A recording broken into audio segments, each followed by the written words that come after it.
Alors, le rétrofit, qu'est-ce que c'est?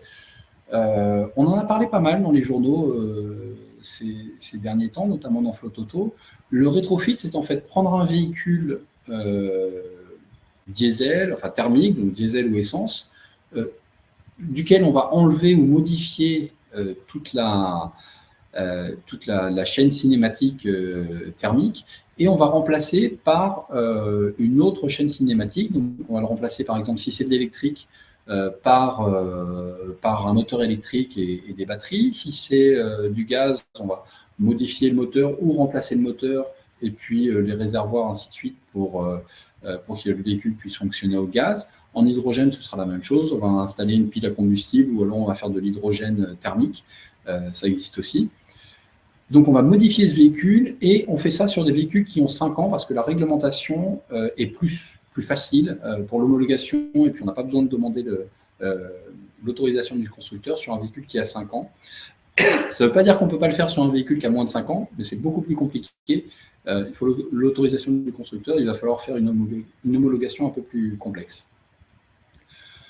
Le rétrofit, ça sert à quoi? En fait, le rétrofit, ça va vous permettre de réduire le coût de votre transition énergétique, notamment le CAPEX de votre transition énergétique. Vous allez investir moins que si vous achetiez un véhicule neuf. Ça va vous permettre aussi de distribuer votre pyramide des âges. Si vous avez 500 véhicules électriques à acheter, par exemple, pour l'année prochaine, pour rouler dans la ZFE parisienne, ça va vous faire 500 véhicules neufs l'année prochaine, et ça va vous faire 500 véhicules qui auront 5 ans dans 5 ans. Les gestionnaires de flotte aiment généralement pas avoir que des véhicules du même âge, parce que ils ont les mêmes problèmes en même temps, c'est un peu plus complexe à gérer. Si sur ces 500 véhicules, vous décidez d'en acheter 300 en neuf, 200 que vous rétrofitez, à ce moment-là, vos véhicules rétrofités, c'est des véhicules qui ont 5 ans, donc ils gardent leur âge, et votre flotte, vous conservez, alors vous aurez ces 300 véhicules neufs, mais ceux qui avaient 5 ans ou 6 ans, vous allez conserver leur âge d'origine, et donc vous allez conserver une certaine logique dans la pyramide des âges, et donc dans la gestion de vos véhicules.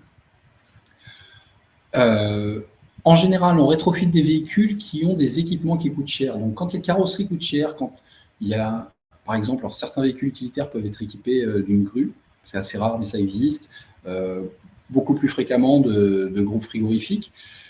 Plus l'équipement coûte cher, et plus il va être intéressant d'analyser le rétrofit, et plus vous conservez habituellement les véhicules longtemps, plus il va être intéressant d'analyser le rétrofit.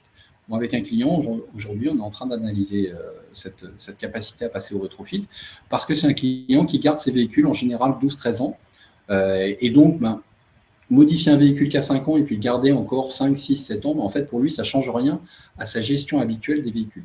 Et on parle bien là de véhicules utilitaires.